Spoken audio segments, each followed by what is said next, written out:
Om Sadashiva Samarambam Shankaracharya Madhyamam Asmadacharya Paryantam Vande Guru Param Vishvaro Guratmeti Murtibheda Vibhagine Vyomabda Vyapta Dehaya Dakshinamurtaye Namaha Sava Vedanta Sedanta Gocharam Tamagocharam Govindam Paramanandam Satguru Pranatosh Maham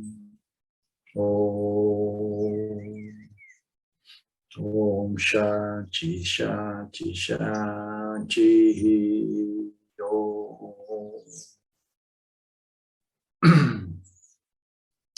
Bom dia, bem-vindos ao nosso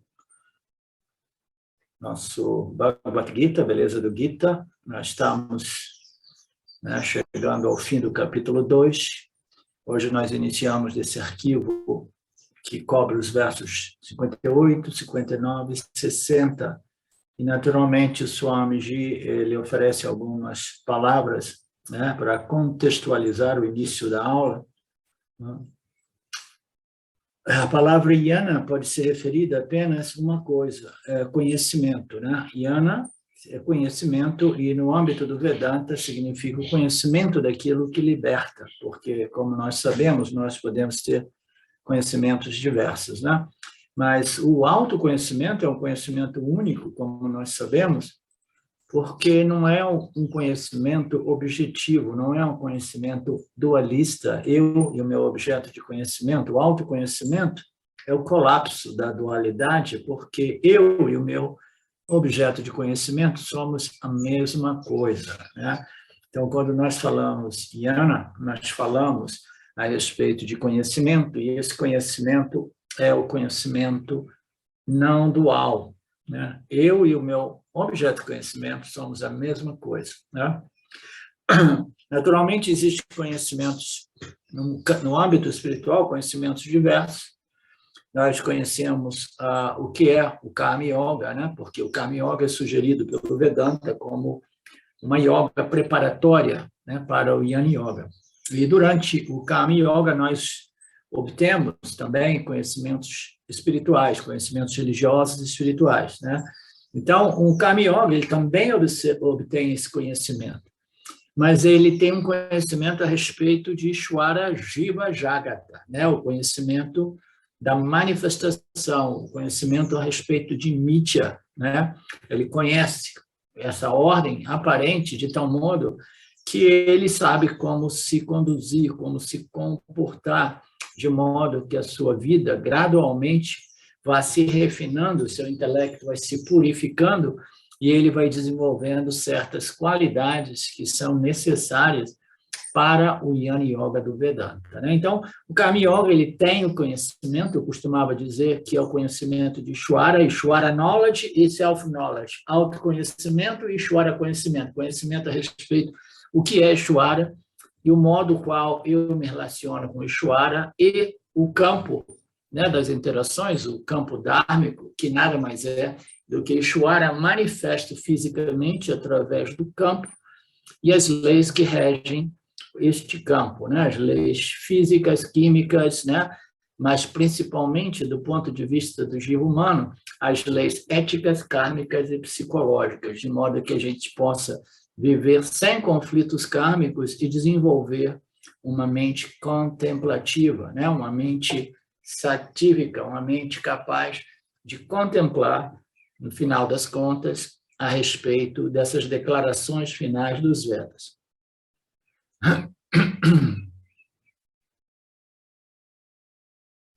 Estou vendo aqui que uma pessoa reapareceu na aula ontem e hoje, a Poliana. É você mesmo, Poliana? Eu mesma, professor. Estou de volta. Tá? Tudo bem? Como é que você está? Eu estou bem, graças a Deus. Muitas mudanças, mudei de cidade, tive filho, aí foi meio caótico, por isso que eu dei uma sumida. Sim. Então, a sua gravidez, o seu parto, foi tudo bem, né? Sim, foi tudo bem, graças a Deus. Ok. Obrigada. Legal ter você de volta. Obrigada.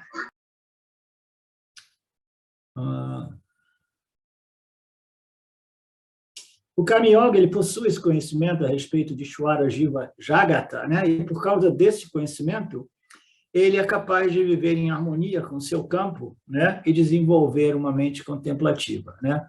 Mas, mesmo assim, nós não chamamos o Karma Yoga de um Jnani. O Jnani é aquele que sabe.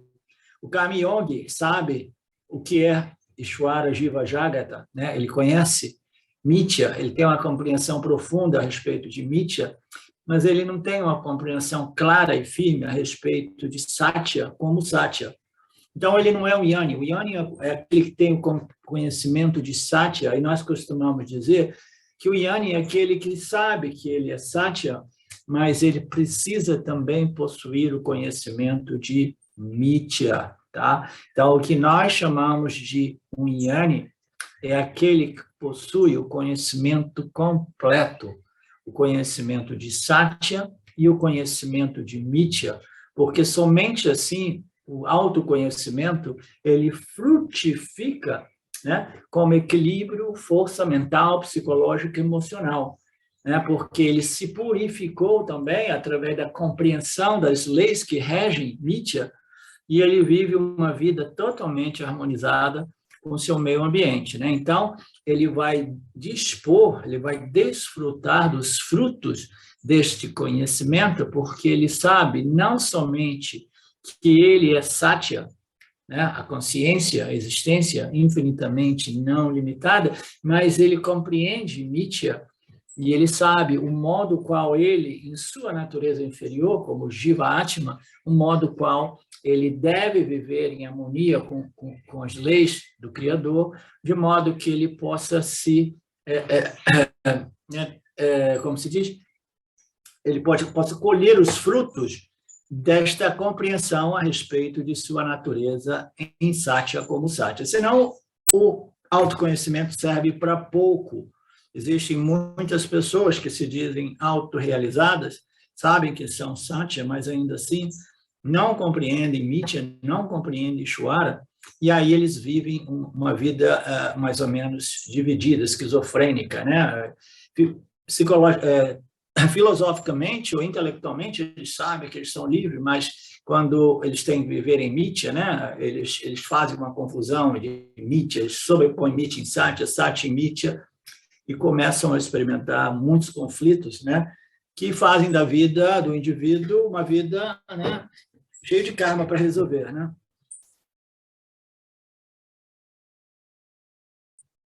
Portanto, essa palavra Jnani só pode ser usada para aquele que possui conhecimento completo.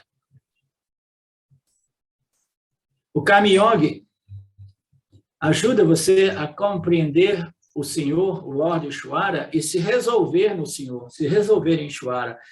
Mas você não sabe que você é Brahman, que é a mesma natureza de Ishvara e de Jagata e do Jiva. Você precisa saber, não somente você tem que se resolver no Criador, mas aí transcender a sua compreensão, a sua resolução no Criador e se resolver em Brahman como a natureza de Jiva, Ishvara e Jagata.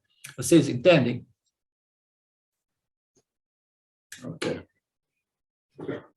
Ok, e não é suficiente que se adquira esse conhecimento. Como eu disse na última aula, esse conhecimento, que é de natureza intelectual, tem que ser convertido em força emocional. E essa conversão, ela requer uma mente purificada, uma mente refinada, uma mente que integrou Ishvara na sua equação de vida e se resolve do ponto de vista do manifesto, né? Do ponto de vista desta interação com o campo, é uma mente bem resolvida, não somente porque ela sabe que ela é Satya e ela é livre, independente das suas experiências, mas porque dentro do âmbito de Mithya, ela se resolveu em Ishvara, ela não tem nenhuma expectativa a respeito do seu Parabhada Karma, a respeito do seu destino, né? Então, são dois níveis de resolução mental. Então, este conhecimento ele precisa ser não somente intelectual a respeito de Satya, ele precisa ser não somente intelectual a respeito do relacionamento de Ishvara, Jiva e Jaga, que é o conhecimento, né? que é a lógica do Karma Yoga, tanto a lógica do Karma Yoga como a lógica, né, da natureza em Satya, como Satya, que são os ensinamentos finais dos Upanishads, né? Ambos esses, eles precisam não somente serem de natureza intelectual, mas eles precisam ser aplicados e precisam transformar a nossa personalidade emocional, né? Então, o que é essa transformação da personalidade emocional, né?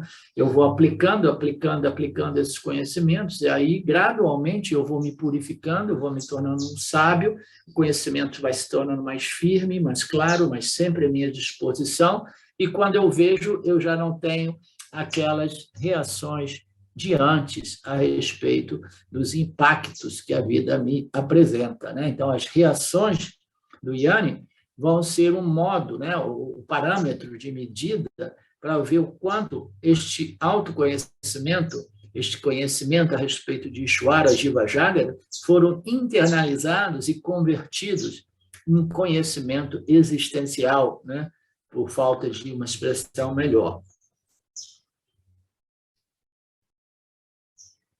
Sem esta conversão, a personalidade emocional permanece fraca, frágil. O conhecimento, tanto a respeito de Ishvara e suas leis, né, no âmbito do meu relacionamento com Ishvara, tanto quanto o conhecimento a respeito da minha natureza em Brahman, permanecerá acadêmico, permanecerá no intelecto. Mas a minha mente não será beneficiada, e, portanto, a minha mente continuará vulnerável aos altos e baixos da vida, né, aos choques e crises da vida. Eu continuarei a ter os problemas emocionais, como raiva, ciúme, né? Decepção, depreciação. Continuarei a ter todos os problemas emocionais, como raiva, ciúme, decepção, ansiedade, medo, todos eles. E no nível intelectual, eu sou o grande iluminado, eu sou o grande Brahman.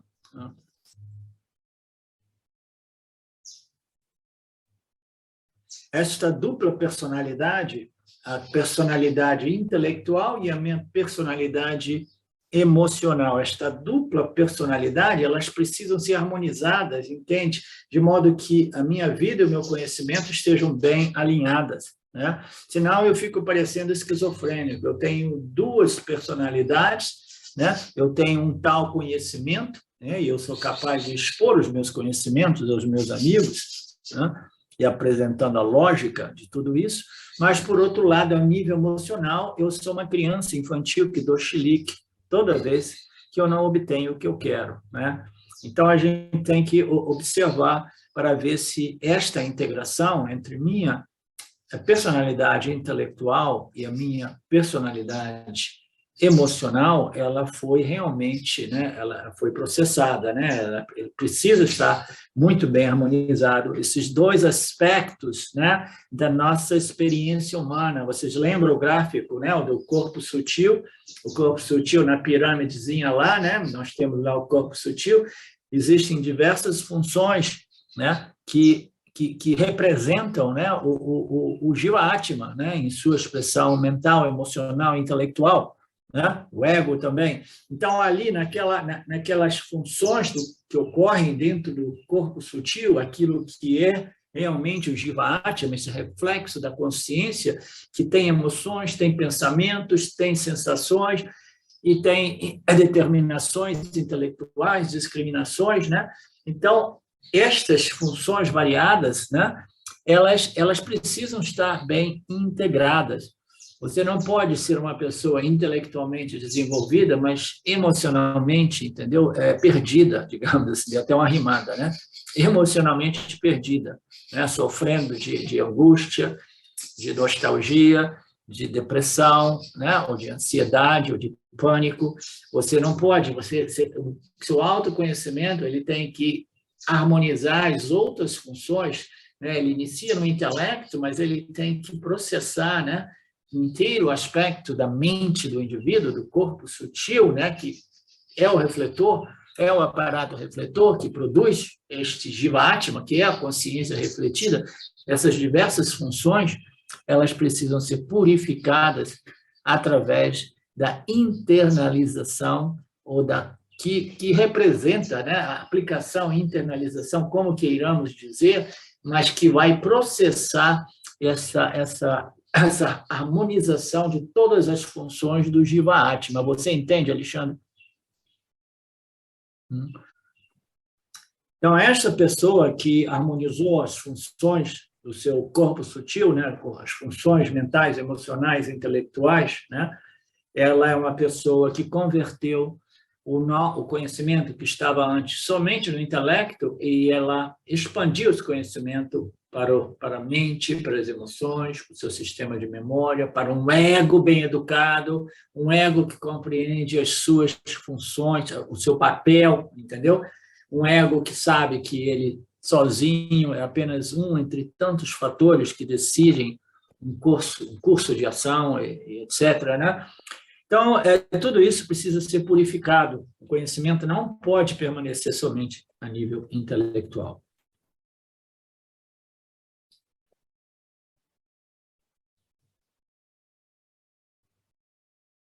E, naturalmente, esse conhecimento é firme no intelecto, o que significa que ele sabe que nada que ocorre, né, em sua experiência humana pode realmente adicionar ou subtrair algo dele, né? O que significa que eu não perco nada na vida, eu não ganho nada na vida, né? Quando a gente fala eu não perco nada na vida, assim, é ok, mas quando a gente pensa eu não ganho nada na vida, né? Então a gente não ganha, não existe nada realmente que possa ser subtraído ou adicionado a nós. A falta de coisas me faz buscar coisas, né? O Sansari, ele tem uma lista de desejo por coisas, experiências, né? Objetos, e a falta dessas coisas me compele a buscar essas coisas. E, a partir disso, eu acabo encontrando todos os problemas da minha vida, né?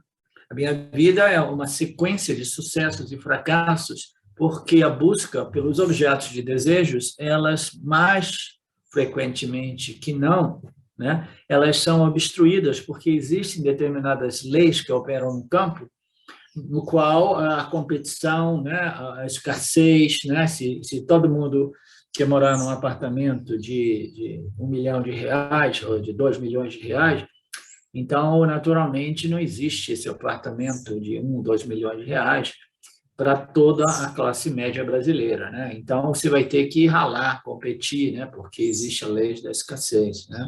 Escassez. Então, quanto mais a gente quer, né, mais a gente vai se frustrar, porque a gente não tem poder, controle sobre os nossos sucessos, a respeito dos ganhos das nossas coisas. Mas, no caso de Unyani, ele não tem esse problema. Por quê? A lista de desejos dele é quase que nula. Vocês já imaginaram viver com uma lista de desejos quase que zerada, né? Não existe nada realmente que ele deseja compulsivamente, nada que ele deseja vinculativamente, de tal modo que ele age sem esta orientação ao seu objeto de desejo, de tal modo que, se o objeto de desejo vier ou não vier, isso não o afeta. O Yanni é aquele que pode possuir coisas, né? Mas ainda assim as coisas não possuem ele. Esse é um conceito bacana, né? Ele não sente falta de nada. A característica básica deste Yanni, né, é que ele está feliz consigo e por si mesmo, né? Como tem uma passagem que nós vimos no último seminário, né? É feliz por si e consigo mesmo, né? Então, ele é satisfeito, ele não depende de um fator externo, a sua felicidade e segurança existe no seu autoconhecimento, no conhecimento a respeito de sua natureza plena, cheia, completa e totalmente satisfeita. Então, essa característica impede que ele sinta a falta das coisas e fique amarrado no samsara chakra, né? Correndo atrás para ver, obter e manter. E neste corre-corre, ele vai perturbando a mente, e uma mente perturbada irá projetar mais desejos, e o indivíduo acaba envelhecendo e morrendo neste corre-corre do samsara, né? E acaba tendo que voltar, como nós sabemos. Então, esta é a primeira característica, ele é pleno, cheio, completo, ele é satisfeito consigo, não possui desejos que o compelem realmente, né, a ir para o mundo, né? Isso me faz lembrar o Tapovan, o guru, né, o segundo guru e o mais determinante, talvez, né, na vida do Shimayananda, aquele que ensinou, né, propriamente dito, o Vedanta, né, os Upanishads, o Shimaya, né, o Shimaya, depois de passar um período estudando com Tapovan, ele quis descer as montanhas lá do, né, Kashmir não, Rishikesh, lá em cima, Gangotri. Ele queria descer as montanhas e ir para os vales porque ele tinha esse impulso, o Shimaya, ele queria levar esses ensinamentos para as massas, né, para o povo, né, ele queria que esses ensinamentos permanecessem não lá nos gurukulas, né, com aqueles pouquíssimos, né, yanis, aqueles pouquíssimos sadhus e discípulos, ele queria que esse conhecimento, né, tivesse uma utilidade prática no mundo, né? E deu no que deu, mas o Tapovan, ele tentou convencê-lo de não ir para lá. E você sabe qual era o argumento de Tapovan? Ele falava assim, não vá para os vales, permaneça aqui nos picos. Nos vales, você vai ter que entrar no ciclo de ações e resultados, e você vai acabar preso no karma, né? Ações e resultados. Então, talvez o Tapovan tivesse um temor que o conhecimento, né, a clareza de autoconhecimento do Shimaya não fosse devidamente estabelecida de tal modo que essa vasana, esse desejo de compartilhar os ensinamentos, talvez fosse vinculativo, né? Mas, pelo que parece, o Shimaya viveu a sua vida, né, e naturalmente esta estrutura mundial chamada Shimaya Mission se desenvolveu, né? Não foi nem mesmo um desenvolvimento dele, foi um momento, né? Foi uma força, né? Uma força que foi se desenvolvendo e as pessoas em torno dele, né? E o objetivo dele era ter um impacto positivo, criando escolas védicas, hospitais, e educando as pessoas nos Vedas, no Gita principalmente, né? E ele teve realmente um impacto muito positivo na Índia, né? Mas a primeira conselho do Tapovan era assim, não vai lá não, porque lá você vai ficar preso em karma, né? Então, o primeiro traço é aquele de eu não preciso de fazer nada, eu estou satisfeito assim como eu estou, mas ainda assim, se não fosse o desejo de Shankaracharya, né, ou de Shimaya, ou o desejo de Dayananda e muitos outros de compartilhar esses ensinamentos, né, nós não estaríamos nos beneficiando dessa sampradaya nos dias de hoje, né? Então, nós sabemos que existem esses desejos dos Mahatmas, dos gurus, dos professores, e esses são desejos nobres, né? Que não são vinculativos. Eles não são vinculativos no sentido, como eu costumo dizer, o que faz o professor são os alunos, né? Às vezes eu brinco, eu digo assim, daqui a pouco, se não tiver mais ninguém, não vai ter professor, porque o professor é mantido pelos alunos. Os alunos é que dão o status do guru de professor. Se ninguém aparece para as aulas, o professor desaparece. Então, o professor, o guru, depende dos alunos, né? Então, as coisas vão ocorrendo deste modo, mas o guru, ele não depende deste desejo de compartilhar os ensinamentos, se bem que não é realmente um desejo, ele ocorre além do desejo, né? E se na ausência de alunos, ele está satisfeito com si próprio, né?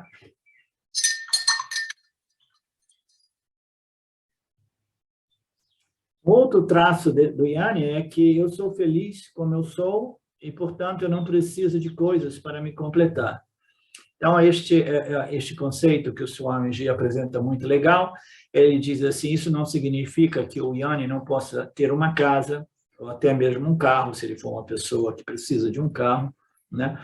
Mas esses objetos que ele possui, eles não o possuem, né? Em geral, o samsara e as pessoas vão possuindo coisas e pessoas e objetos, né?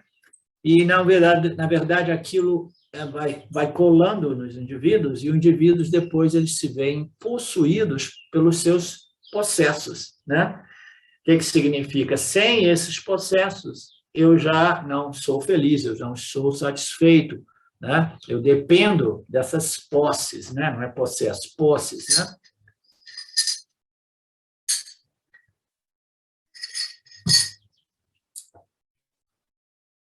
Posso possuir coisas, mas não preciso de coisas. Existe uma grande diferença entre possuir uma coisa e precisar de uma coisa. Quando eu possuo uma coisa, eu não sou possuído por ela, não estou preso a ela. Mas quando eu preciso de uma coisa, eu não possuo esta coisa. De fato, eu sou possuído por esta coisa. Você sabe o que é uma pessoa possuída, não sabe? A gente sabe o que é uma pessoa possuída, né?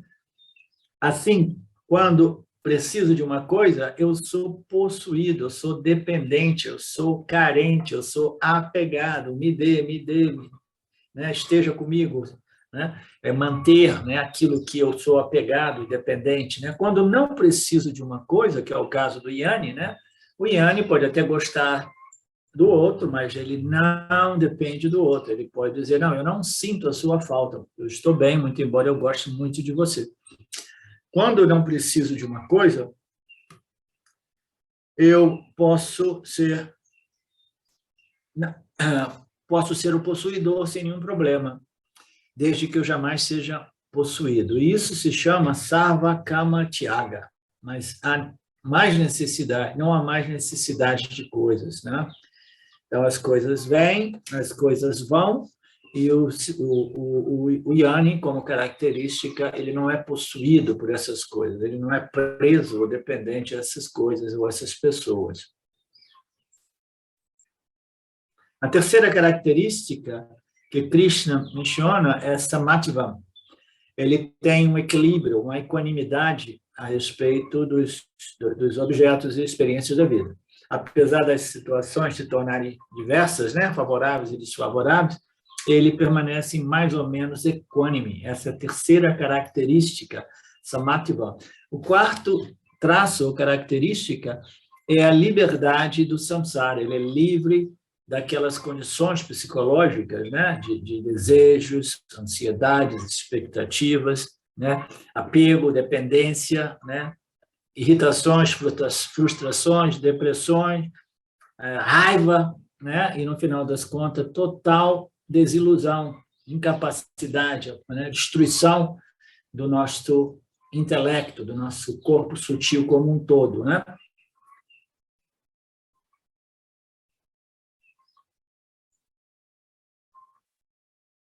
Liberdade do samsara. A dependência emocional é o maior problema, né? E você ser livre e independente emocionalmente, você se torna, assim, uma pessoa equânime, né? O próximo traço é quando não há dependência emocional, não existe medo, é o destemor que nós vimos na aula de ontem, né? O último traço que alguns Upanishads, o Taittiriya, né? O Upanishad, ele apresenta, né, o autoconhecimento, ou Yanni, né, como aquele que experimenta o destemor. Ele não tem medo das coisas, porque ele sabe que aquilo que ele é jamais pode ser afetado pelas experiências que ocorrem no âmbito de Mithya, né, porque eu sou Satya.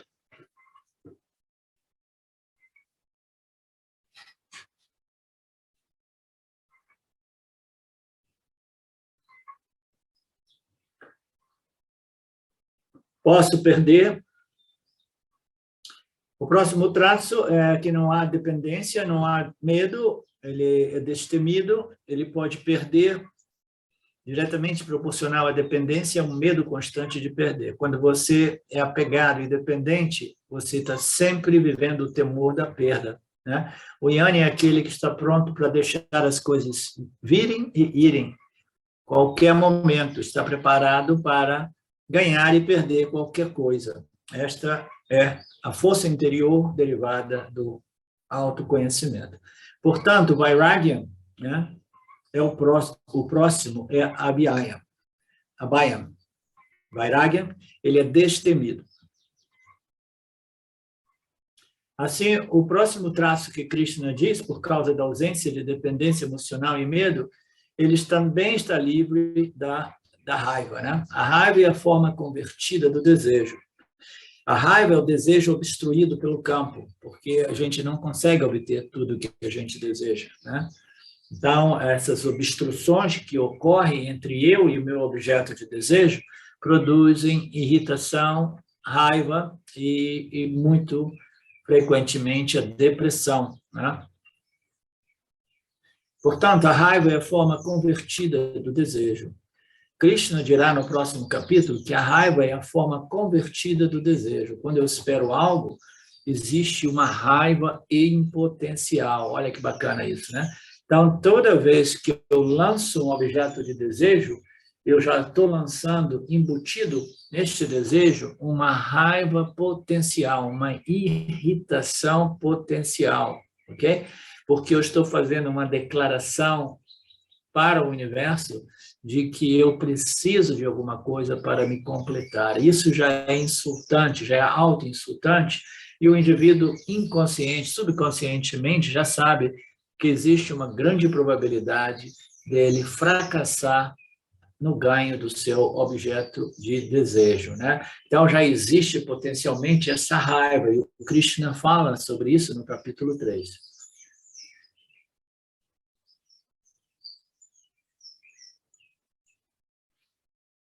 Qualquer expectativa é uma forma potencial de raiva, né? A gente fica, vai rolar, vai rolar, vai rolar, vai rolar. Então, aquela excitação, aquela ansiedade, né? Aquela expectativa já é uma forma, né? Já é uma forma potencial, uma forma brotinho, né? É simplesmente a semente desta raiva que explode quando as nossas expectativas são frustradas, né? No momento em que essa expectativa é frustrada, ameaçada, ela se converte em raiva. Quem for o responsável por isso, né, a raiva se voltará para esta pessoa. Naturalmente, ninguém é responsável por este processo mental, emocional do ser humano, né? Ele é responsável por si, né? Mas o ser humano, todos os seres humanos, né, eles têm essa tendência, né, essa escuridão, este véu, essa ignorância, né, essa bias, que toda vez que eles têm os seus desejos frustrados ou obstruídos, né, ele imediatamente procura uma vítima, né? A gente procura um responsável, porque a gente jamais quer admitir que é tudo culpa minha. Primeiro, projetei um desejo no campo, que foi já uma declaração auto-insultante a respeito de mim mesmo, porque está dizendo, eu sou carente, preciso disso e daquilo. Primeiro ponto. Segundo ponto, eu fui correndo, lutando, batalhando, competindo, né, para obter esse desejo, e no final das contas, eu não obtive o meu objeto de desejo. Então, quando tudo isso é processado, quem é o real responsável de tudo isso? Sou eu. Eu iniciei esse processo e sem estar consciente de que eu não tenho controle a respeito do campo dos objetos, eu não tenho controle a respeito, né, do ganho dos meus objetos, porque existe uma infinidade de outros fatores. Então, toda essa ignorância é responsabilidade minha, mas a ignorância humana é tal, do ponto de vista emocional, psicológico, que todos nós temos esse gatilho, né? A gente vê isso muito comumente, né, nos relacionamentos. Quando as coisas não vão bem, a primeira coisa é que a gente começa a apontar o dedo para a pessoa mais próxima a nós. Não é assim, Sidney?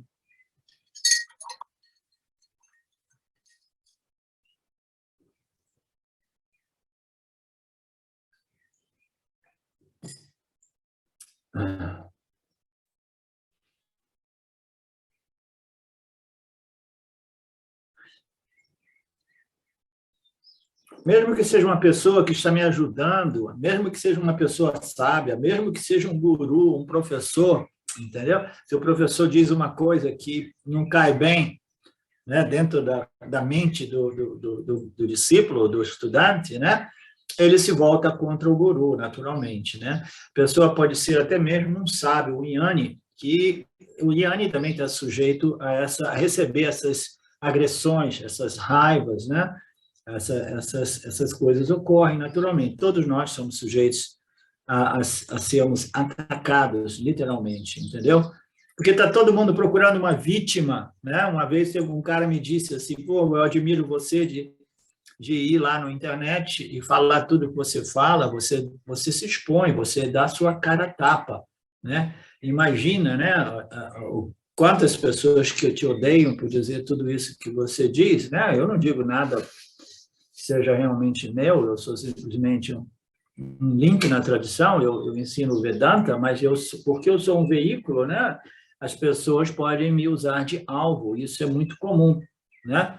De vez em quando vem me dizer, tem essa pessoa te atacando, tem aquela pessoa te atacando. Eu falei, eu não quero nem saber de nada disso, né?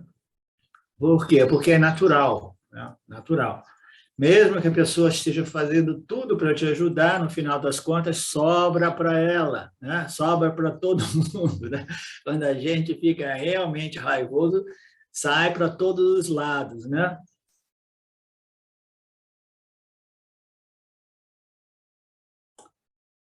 A gente ama, a gente desenvolve um relacionamento, um apego, uma codependência, e quando a pessoa diz, olha, eu estou pronto para uma outra experiência, né? A gente pode, né, viver com uma pessoa por 10, 20, 30 anos e a gente nunca sabe o que passa dentro da psique da pessoa, né? Aí chega a pessoa um dia e fala assim, olha, está tudo bem, mas eu estou precisando de uma experiência nova. O que você quer dizer? Experiência nova? Você quer fazer uma viagem?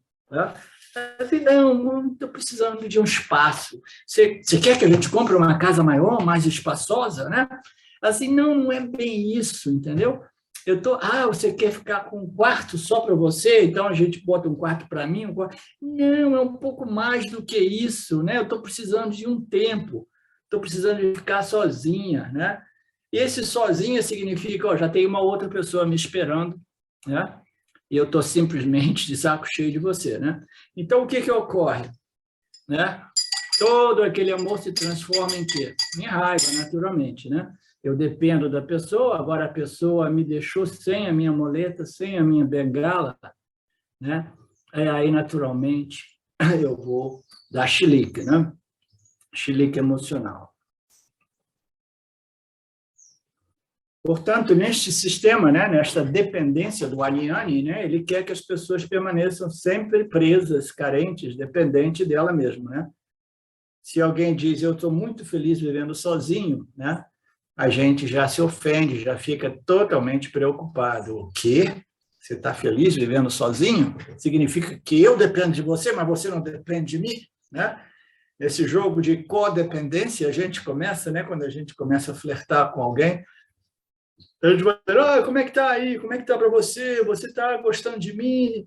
Mais ou menos em que grau? 6, 7, 8? Não, tem que estar mais ou menos empatado. Você está dependendo de mim? Eu também. Em qual grau, né? Porque você não quer cair naquela sozinho, né, Mauro? Você tem que cair junto, né? Aí, quando a gente cai naquela, se cair sozinho é a coisa mais dolorosa, porque já aconteceu comigo. Eu estou caindo, estou pensando que ela está caindo também, né? Aí, quando eu vejo, ela não caiu, eu caí sozinho, né? Então, não, a gente quer cair junto, para ficar dependentes juntos, né? Queremos que todos sintam a nossa falta. Ok. Então, o problema é o quê? É o Krodha, né? Essa raiva, né? Tecnicamente, é Krodha. Krodha é a culminação de todas essas emoções, né? Desconfortáveis, ditas negativas da experiência humana, que acabam destruindo o intelecto e a mente do indivíduo, porque uma mente raivosa é a mente realmente, né, no limite de suas possibilidades intelectuais, né? O cara, quando está raivoso, né, ele perde toda a sua razão, né? Eu era brigão e raivoso quando eu era criança, né? Aí, no final das contas, você sempre perde a razão quando você parte para a violência, né? Então, não tem jeito, né? A raiva destrói o intelecto. Krodha. O Yanni está livre dessas emoções do samsara, né? E o verso 57 diz, ele é desapegado em todos os lugares, nem se alegra nem odeia ao enfrentar várias situações favoráveis e desfavoráveis. Por quê? Porque o seu conhecimento é firme. Nós vimos isso na última aula? Ele está fazendo uma revisão, né? Ok.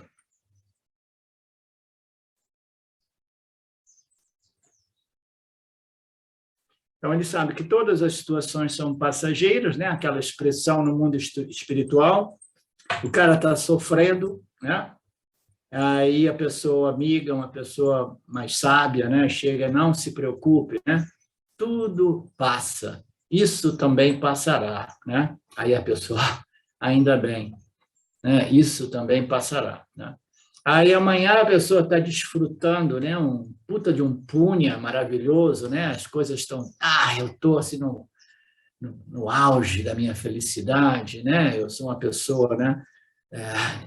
Iluminada nesse momento, né? As coisas são tão maravilhosamente lindas e boas para mim, Ishvara cuida de mim, etc, etc. Aí a pessoa vem assim, você lembra, né? 6 meses atrás eu falei quando você estava sofrendo, né? Emocionalmente, psicologicamente, eu falei isso também passará. Então agora eu também vou dizer uma outra coisa para você. Isso também passará, né? Então Yannis é aquele que sabe que tudo na vida é passageiro, passa, vem, vai, né? Mas existe uma coisa, um princípio que é sempre eternamente presente, que jamais passa, jamais chega, jamais vai e não é sujeito a variações, né? Jamais se modifica e é livre e independente de todas essas experiências passageiras.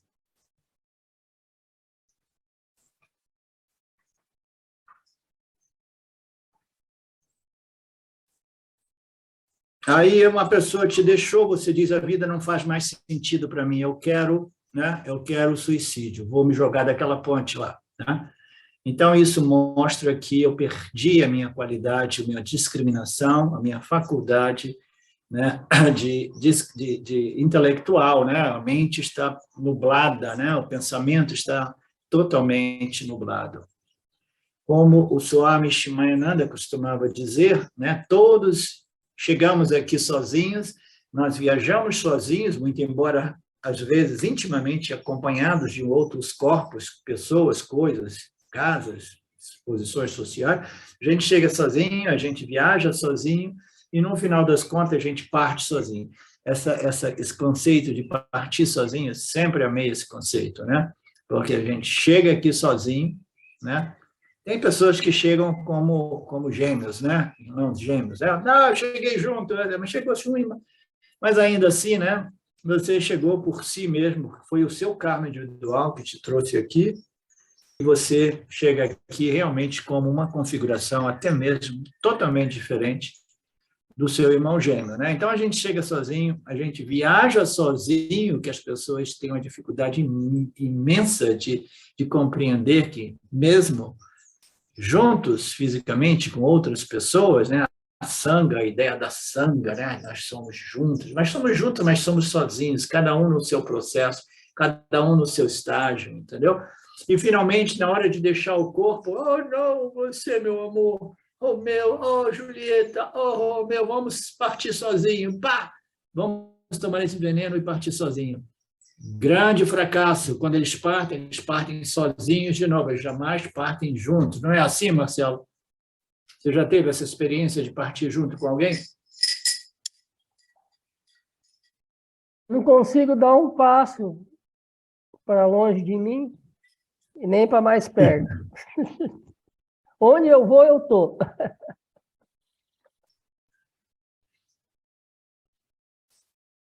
A vida é solitária, dizia Shimayananda. Lindo, maravilhoso, e essa solidão é cheia, plena, completa, se o indivíduo compreende, né, o que o Shimaya está apontando aqui, o que ele quer dizer. Por causa do nosso sentimento íntimo de solidão, nunca podemos compartilhar com ninguém aquilo que somos, né? Ninguém realmente compartilha a sua mente, o seu intelecto, as suas emoções, a gente sempre tem uma reserva, né? A gente não consegue realmente compartilhar e os outros jamais conseguem fazer uma leitura fiel daquilo que passa no nosso mundo interior. Dizer que a vida não tem sentido quando alguma tragédia ocorre é um pensamento nublado, tamásico, né, de uma mente comprometida, né? E quando tudo estiver bem, esquecer de Deus e da religião, da espiritualidade, porque as coisas estão bem, isso também é um erro, né? É tamoguna, né? Então, quando as coisas vão bem, a gente jamais deve esquecer da nossa associação com as escrituras do Vedanta, as escrituras do Lord Ishvara, nossa associação com o Lorde, né, o Criador, e com a nossa real natureza em Brahman, como o Brahman, né? Então, o Yanni, ele não se deixa arrastar por nenhuma situação. As situações não levam ele, as correntes do samsara, este parábada, aquele parábada, né? Eles vão levando a gente, as pessoas vão escorregando, né? A coisa mais fácil no mundo é a gente se perder um pouco neste caminho, se distrair no caminho, entendeu? É a coisa mais comum que existe, né? Um karma aqui, outro karma ali, um evento cá, quando você vê, né? Eu já fui levado, né? O samsara me levou aqui, uma outra sansarada ali, uma outra sansarada aqui, mas o indivíduo que está nessa busca de modo dedicada, séria, né? Genuinamente, né? Ele sempre, né? Se redireciona para esta associação com o Brahman, associação com as escrituras. E uma vez bem estabelecido no autoconhecimento, ele é um Yanni, e ele jamais se perde, ele pode dar uma escorregadinha, mas jamais se perde, jamais é levado por essas correntes do samsara. Então, o verso 58 diz que, além disso, quando ele retira completamente os órgãos dos sentidos, dos objetos dos sentidos, ele faz assim como uma tartaruga, retirando os seus membros, né? Portanto, isso significa que o seu conhecimento, o seu autoconhecimento é firme, né? Então, aqui ele está apresentando já um outro conceito. Até então, nós estávamos falando sobre o Yanni do ponto de vista de suas características, né? Como forma de motivar e inspirar as pessoas nesta busca pelo Jnana, né? Pelo conhecimento a respeito de sua real natureza, né? E aqui neste verso, nós começamos a mudar de assunto e o Lord Krishna começa a apresentar algumas sadhanas, né? Porque é inútil nós estarmos ali sempre a falar como é o Yanni, quais são as características, como ele se comporta, como ele se conduz na vida, quais são os benefícios, se no final das contas a gente não apresenta o remédio para a cura do samsara. E aqui nesse verso ele começa a apresentar o remédio. Ele faz, esse é um verso muito bonito, né? Muito significativo, muito famoso no Gita, né? Ele faz exatamente como uma tartaruga, né? A tartaruga ela foi criada, né, pelo Lorde de tal modo que ela, sendo muito lenta, né, ela não tem velocidade, ela não tem chifre, ela não tem espinhos, ela não tem garras, ela não tem dentes afiados, ela não tem como se defender, né? E, além do mais, ela é lenta. Então, o que ele fez, o Lord Ishvara? Criou essa tartaruga com uma couraça dura, de tal modo que, quando ela se retira, né, ninguém consegue realmente entrar nela, ninguém consegue realmente afetá-la. Ela é bem protegida embaixo e em cima, né, por essa casca dura, né? Então, ela tem 5 membros, né? 2 perninhas na frente, 2 perninhas atrás e uma cabeça. E é muito bonito porque é muito significativo. O Yanni é aquele que também tem 5 membros, significando dizer, ele tem 5 órgãos dos sentidos, né? Então, através dos órgãos dos sentidos, nós contatamos com o mundo dos objetos, né? Cada um desses órgãos é responsável para contatar os seus específicos, né, respectivos objetos. O objeto do som, nós utilizamos a audição, o objeto do sabor, nós utilizamos o palato, né, a língua, né, o palato mesmo, e a visão, os olhos e assim por diante, né, a audição, né. Então, nós temos esses 5 membros, esses 5 órgãos, né, que nos conectam com o mundo. A tartaruga ela tem esses 5 membros que permite a ela interagir com o seu campo, com o mundo dela, né? Mas sempre que existe um perigo, ela ela se retira, né?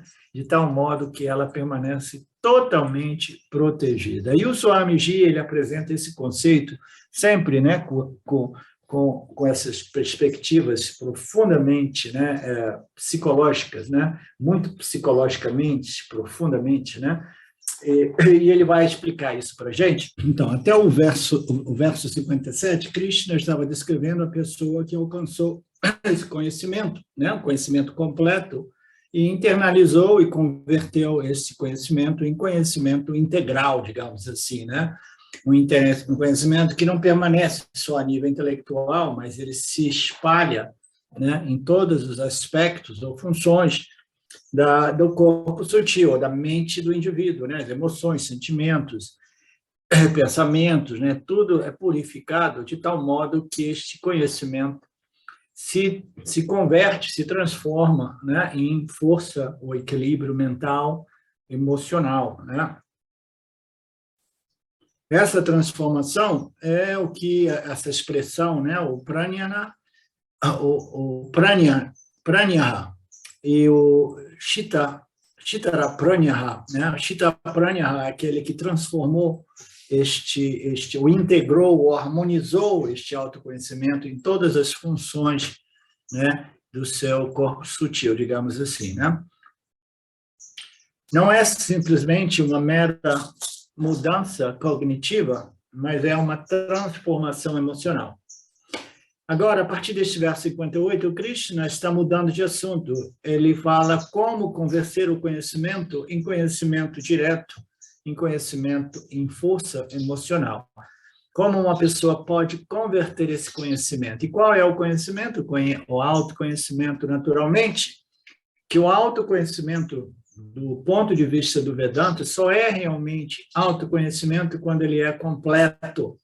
É o conhecimento a respeito da minha real natureza em Brahman como Brahman, e o conhecimento a respeito de minha natureza secundária inferior como Jiva Atma em relação a Ishvara e Jagata, o campo. É o conhecimento completo. Esse conhecimento completo, ele é diferente de um conhecimento puramente a respeito a Aham Brahmasmi, né? O conhecimento que realmente me ajuda a processar toda esta purificação que me permite internalizar, né, e converter este autoconhecimento Aham Brahmasmi de tal modo que eu me torno uma pessoa equilibrada emocionalmente, mentalmente, psicologicamente, nessa força, esse equilíbrio, ele depende deste autoconhecimento completo, que não é uma mera mudança cognitiva, né?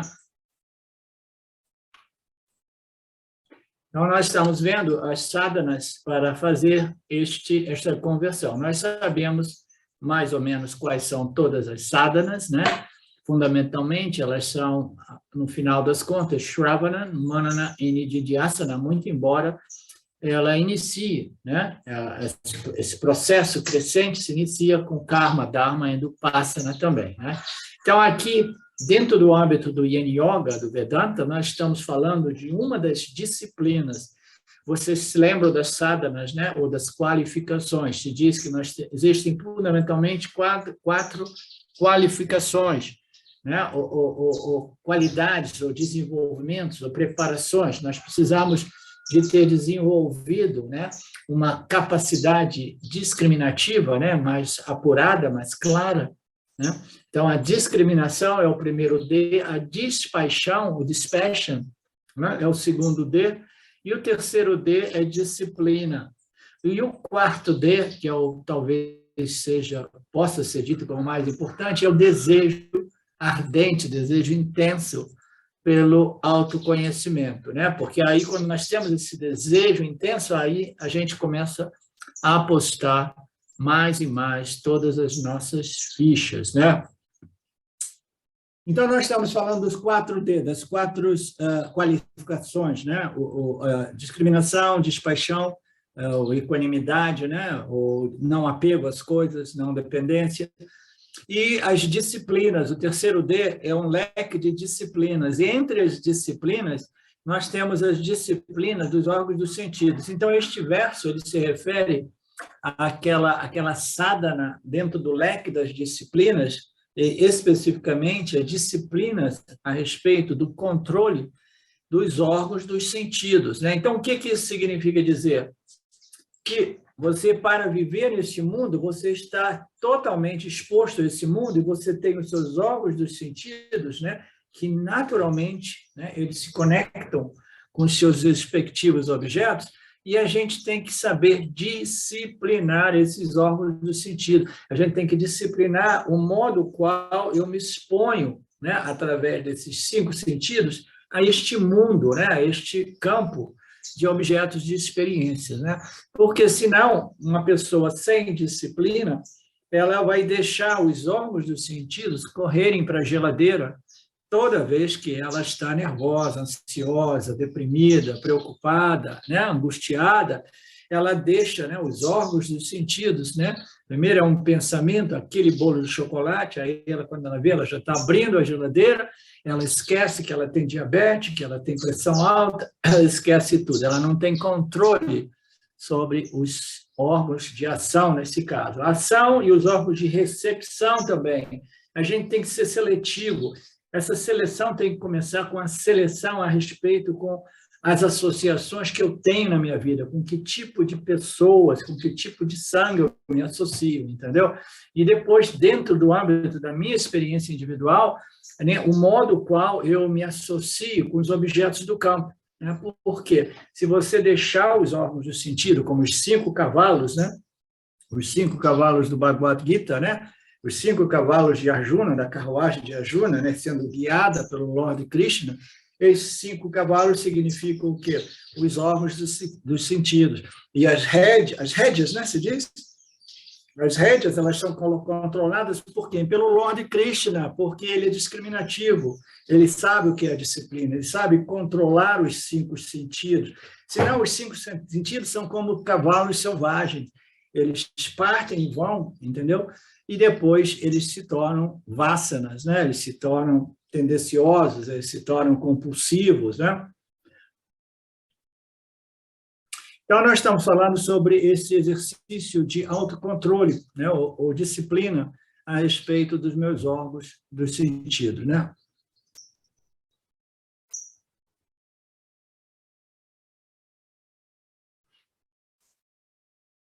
Então, entre as sadhanas, a mais importante é Shravanam, Mananam e Nididhyasanam, as we know, como a gente sabe, né? E o Nididhyasana sendo a meditação vedântica. De novo, a gente toca nesse tema de meditação. O que é meditação no Vedanta? É uma contemplação, entendeu? Existe a meditação para focar a mente e existe a meditação, contemplação, para compreender as declarações finais dos Upanishads. Então, o Nididhyasana é uma meditação constante, é um fluxo, né, homogêneo, né, desses ensinamentos, dessas noções, dessas exposições, dessas declarações, dessas revelações, que eu contemplo. Então, não é uma questão de experimentar o silêncio vazio, é uma questão de invocar os ensinamentos de tal modo que eles se tornem, né, totalmente, né, focados, né, em torno de diferentes aspectos dos ensinamentos, e eu continuo contemplando. Então, este Nididhyasana, né, esta meditação vedântica, ela tem o poder mais forte, mais potente, né, na absorção, na integração, na retenção, né, deste assimilação, deste autoconhecimento. Então, o mais importante, né, é o Nididhyasana, mas o Nididhyasana inicia com associações, entendendo o que você vai ouvir, com o que você vai falar, com quem você vai falar, o que você vai se relacionar, o que você vai comer, né? Então, todas essas coisas, né? A meditação vedântica é Nididhyasana, que não é a meditação do silêncio, não é a meditação de permanecer como presença, né? Como no Mindfulness oferece, é simplesmente a meditação, contemplação, né? De modo que esses ensinamentos eles se tornam vivos e sempre presentes em minha mente, né? O que quer dizer a meditação vedântica? Eu me detendo no ensinamento. que diz que não dependo de nada para ser feliz. Por exemplo, um outro aspecto, né? O que diz o ensinamento? Diz que eu sou purna, né? Que eu sou inteiro, cheio, completo, porque eu sou, em realidade, a consciência não dual, ilimitada, um sem um segundo. Então, eu começo a contemplar tudo isso no silêncio, né? Mas é um silêncio rico, rico desses ensinamentos, não é um silêncio simplesmente vazio. Por quê? Porque a gente precisa dos ensinamentos. O silêncio, ele não neutraliza a ignorância, aham, body, me, eu sou o corpo-mente. O silêncio, o que vai neutralizar e cancelar é o conhecimento. Então, a minha meditação não deve ser voltada para o silêncio, mas deve ser voltada para esses ensinamentos. E o Swamiji apresenta, dentro do contexto desses últimos versos, né, ele diz, eu me detendo no ensinamento que diz que eu sou inteiro, cheio e completo, e eu não dependo de nada ou de ninguém para ser feliz. Eu sou a minha fonte de felicidade, a minha fonte de segurança, eu sou autocontido, autossuficiente, né? Autoluminoso. Eu tenho que ver os ensinos de novo e assimilá-lo, internalizá-lo, digeri-lo, né? Aham Brahmasmi, né? Aham Atmasmi, Aham Purnasmi, Aham Sudhami, Asmi, e assim por diante, né? Eu não tenho mortalidade. Então, a contemplação desses ensinamentos, elas precisam suceder às nossas classes, entendeu? Porque, senão, é difícil a gente realmente crescer, né, em nossas qualificações e crescer nesta firmeza de autoconhecimento. Então, a ideia de que a gente precisa de coisas e pessoas para sermos emocionalmente plenos e completos, né, precisa ser neutralizada pelas ideias e noções, né, que são apresentadas ou reveladas nos Upanishads. E ele não revela as coisas simplesmente como boas ideias, todas as declarações, revelações, afirmações, mantras do Vedanta, eles são apoiados por pura lógica, né? A lógica é sempre apresentada. Naturalmente, o indivíduo tem que ter uma qualidade intelectual, né, mais refinada para compreender essa knowledge, essas lógicas, né, essas análises lógicas. Você não passa direto o cara, não, isso é muito abstrato para a minha mente. A minha mente é mais grosseira, mais densa, né? Então, eu não compreendo isso. Deixa eu me voltar para o Bhakti Yoga, como se existisse realmente um caminho chamado Bhakti Yoga, né? Mas a gente não vai entrar neste assunto.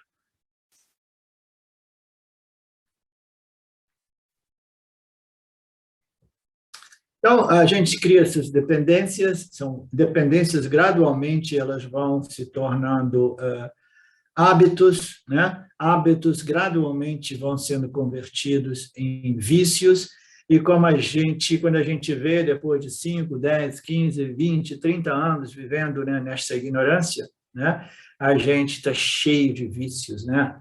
A gente não consegue compreender como viver sem isso e sem aquilo, né?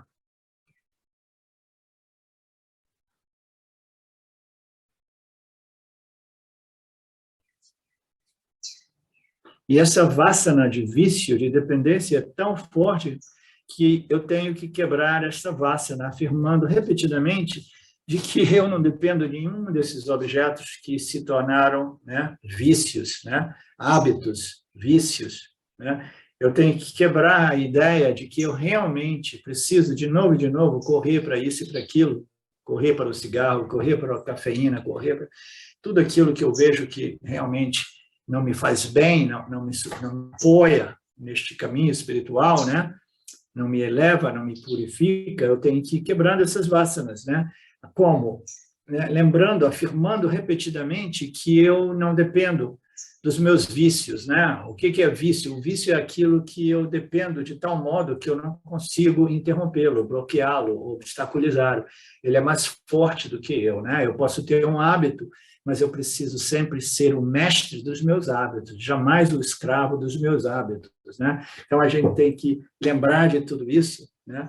E começar a quebrar essa escravidão aos nossos hábitos, essa escravidão aos nossos vícios, né? A verdade é que, para ser feliz, eu não preciso de nada. Eu não preciso de nenhum outro lugar, eu preciso de estar onde eu estou e preciso apenas de mim mesmo, né? Então, eu preciso de mim mesmo. Essa frase, ela requer uma compreensão do que seja este eu, este mim, né? Eu preciso de eu mesmo, né? E este meu não é o corpo, este eu não é a mente. Para ser feliz, eu preciso compreender o eu pleno que eu sou, como Brahman, como consciência, existência não dual, né? Eu continuo praticando meu Nididhyasana, lembrando esses ensinamentos, de modo que eles possam realmente me transformar, né? Caso contrário, ele permanece somente como autoconhecimento intelectual, que possui pouco ou nenhum valor. Existe um determinado valor, mas não frutificado, ele é incompleto, entendeu?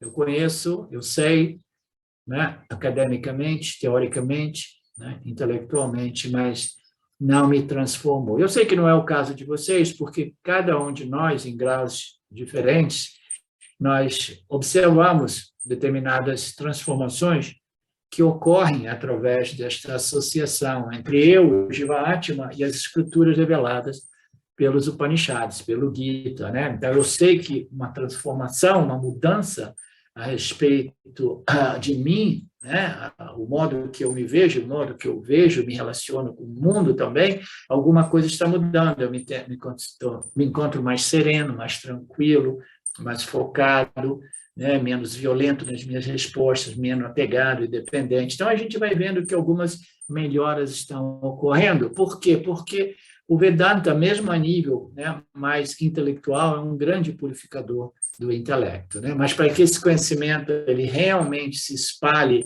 né, tome conta de todos os aspectos da nossa natureza humana, ele precisa ser realmente convertido através de muito Nididhyasana frequente, né? Quase como uma obsessão, é o desejo número 1 na minha lista de desejos, de modo que eu estou sempre associado aos ensinamentos, de um modo ou de outro. É por isso que essas atividades, por exemplo, a tradução, eu tenho o Mauro agora, né? Ele me ajudou a fazer algumas traduções, a Luciana também, e as pessoas sabem o quanto é rico estar envolvido com as palavras das Escrituras. É uma sadhana, a associação é tudo, né? Ou eu me associo com bobagem, com ignorância, com pessoas fúteis, né? Com os babas da vida, etc. Ou eu me associo com os Mahatmas, com os gurus, com as Escrituras, com Gita, né? Então, a gente vai ver o Marcelo, por exemplo, ele vive envolvido, né, revisando, publicando, lendo de novo os textos, ouvindo de novo, editando os vídeos. Você imagina uma montanha de horas que ele passa por semana, né, nesses ensinamentos, né? Naturalmente, ele parece ter um karma favorável que permite isso a ele, mas é isso que vai fazendo a diferença. Quanto mais a gente investe, mais a gente colhe, né? Quanto mais a gente semeia, mais a gente colhe. Este é o Nididhyasana. Nididhyasana é assumir a minha independência.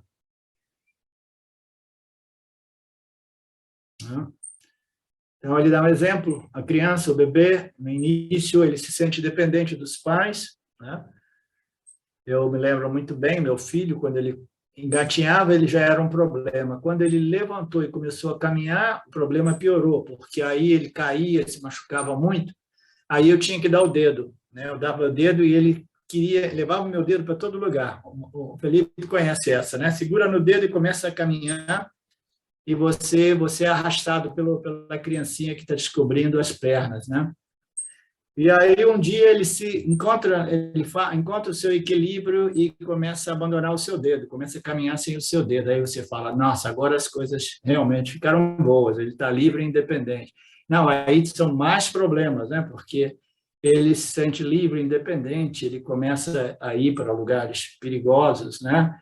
E não apropriados, etc., etc., ou a criança que está aprendendo a andar de bicicleta, os pais vão segurando a bicicleta até que ele não segura mais e a bicicleta e a criança encontra, né, a sua independência dos pais, né? A gente precisa encontrar a nossa independência a respeito do samsara, dos objetos, das pessoas, né? De modo que a gente possa viver num mundo livre e independente, porque nós compreendemos a nossa real identidade como livre e independente.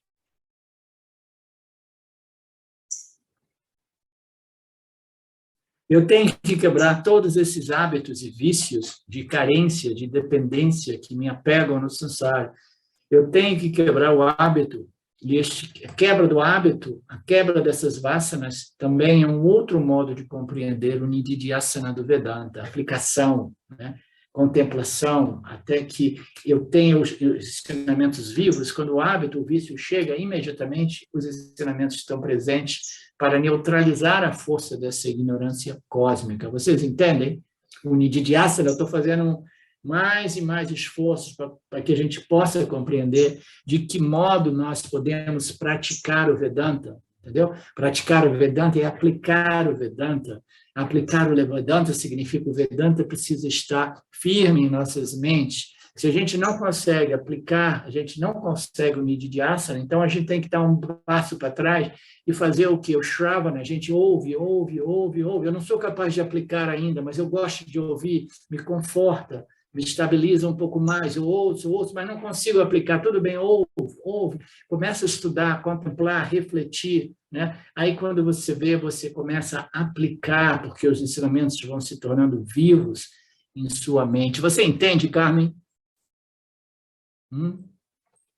E eu tenho a sorte de poder fazer isso com o Mauro aqui, né? E quando ele está traduzindo as escrituras também, é muito lindo, porque ele acaba fazendo comentários comigo e eu aproveito mais ainda. Muito bom.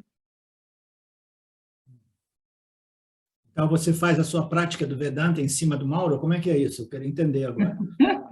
Não, eu estou falando que ajuda, né? Porque como estamos os dois juntos, né? No mesmo estudo, no mesmo caminho, a gente tem a oportunidade de conversar e trocar ideias. E quando ele estava fazendo tradução, muitas vezes ele vinha e já comentava comigo aquelas coisas daquela escritura. Então, eu tenho essa possibilidade de estar ouvindo e também praticando, né?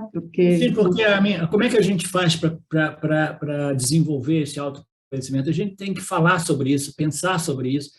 E se você se associa com pessoas samsaris ou samsaris espirituais, que às vezes são até piores, entendeu? Você não tem ninguém para falar sobre aquilo que realmente liberta, né? Então, você acaba falando de bobagem, né? Coisas superficiais, ou assim, não, você tendo um parceiro realmente na mesma página com você é muito importante, né? Como o Papaji costumava dizer, né? Você assuma e reivindique que você já é isso, né? Se você não consegue assumir, pelo menos você leia, ouça os vídeos, né? Que dizem que você é isso, né? Então, você vai lendo, né? Aí você lendo, você não assume ainda, então começa a falar sobre isso, começa a procurar pessoas que querem falar sobre isso, né? Então, você ouve, você lê, você fala sobre isso, até que isso comece a tomar a sua mente, se torne vivo dentro de você, e quando você menos espera, você foi transformado por esses conhecimentos, né? Então, a associação é tudo.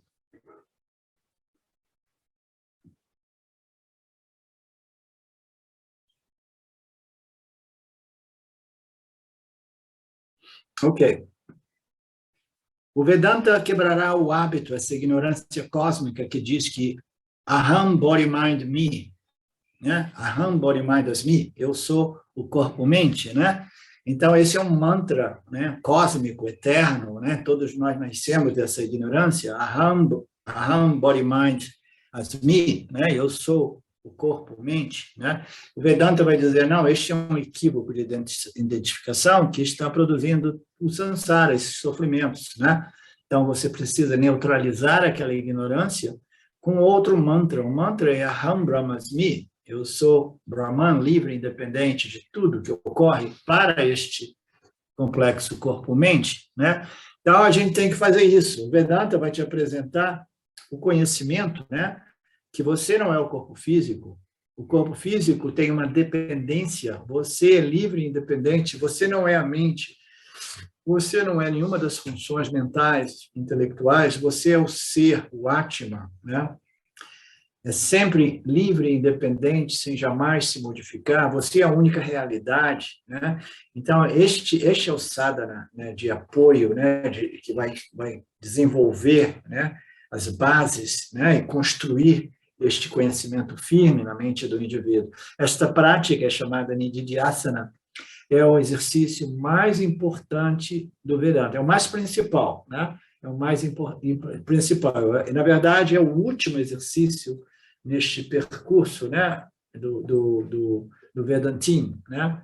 No final, você absorveu esse conhecimento a nível intelectual e agora você está estabelecendo ele clara e firmemente, livre de qualquer dúvidas na sua mente, né? Resolvendo aquelas questões, dúvidas, né, suspeitas, né, desconfianças, né, até que você tenha uma confiança total com a ajuda do professor e você se estabelece, né, dentro deste conhecimento como Brahman.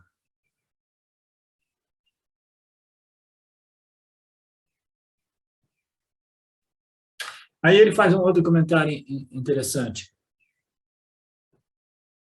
Ele diz assim, isso significa que você não deve vir para as aulas, ouvir esses ensinamentos e depois pensar em Vedanta somente no final de semana seguinte, né?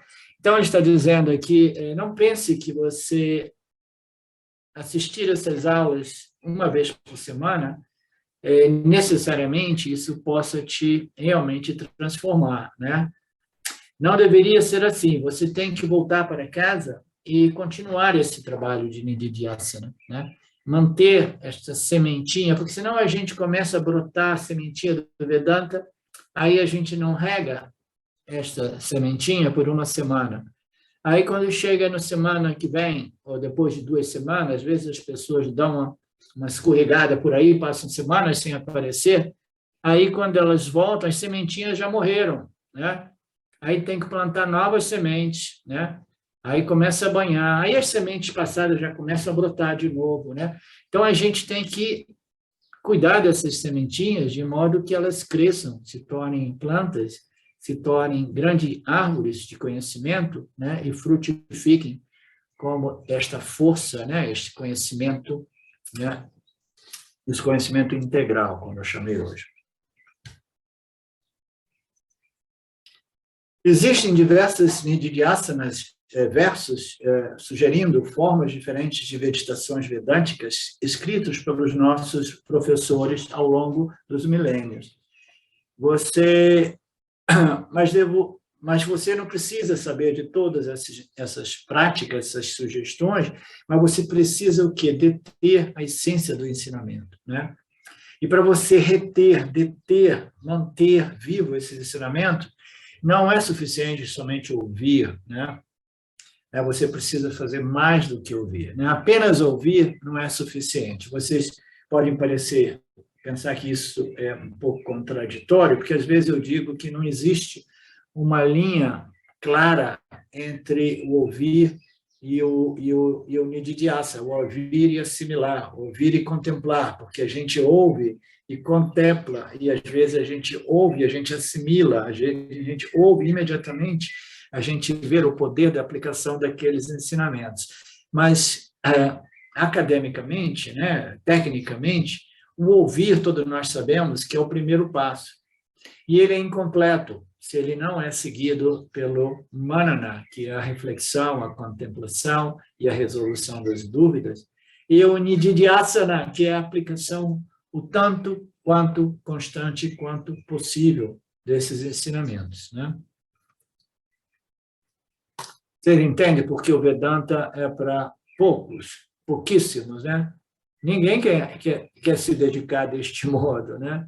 Ninguém tem vontade. As pessoas vão se associando nesses babas e pré-emprendes da vida e eles estão satisfeitos de simplesmente terem uma sanga na qual eles se sentem melhor, aí mantém aquela associação de dependência e não fazem nada, né? Na expectativa infantil de que o guru vai te mandar uma epifania e você vai se tornar eternamente feliz, né? Então, ninguém quer saber de ouvir de Vedanta, porque a maturidade espiritual é a coisa mais rara que existe, né, no mundo.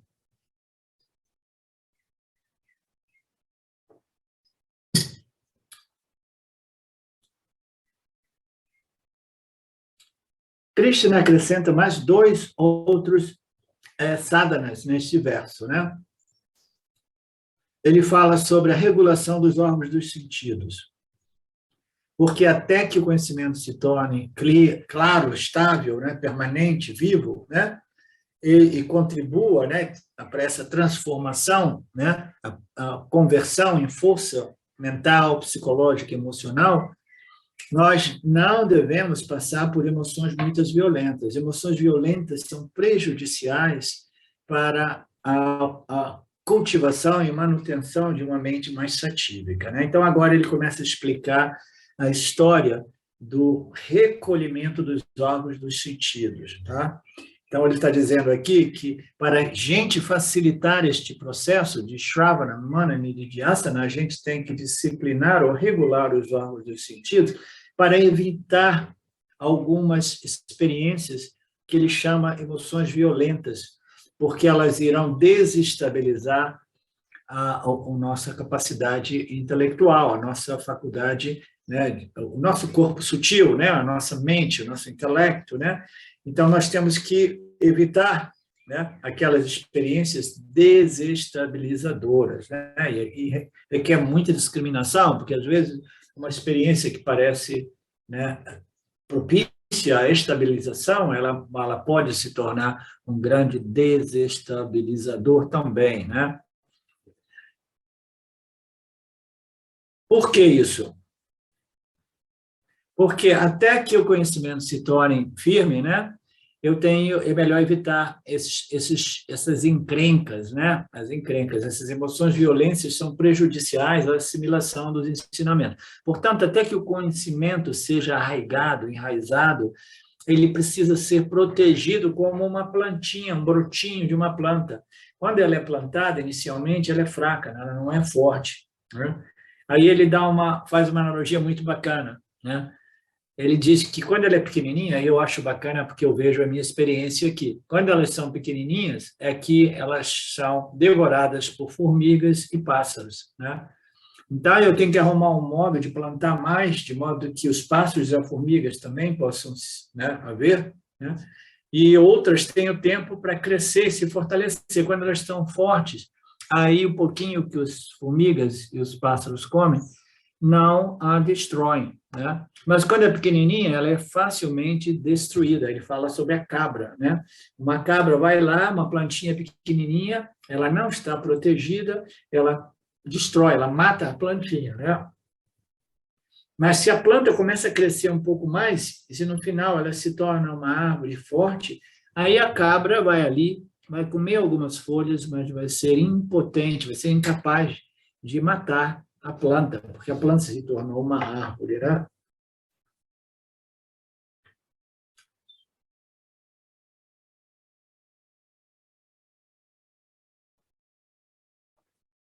Uma vez que a planta se torna uma árvore forte, a cabra não consegue destruí-la.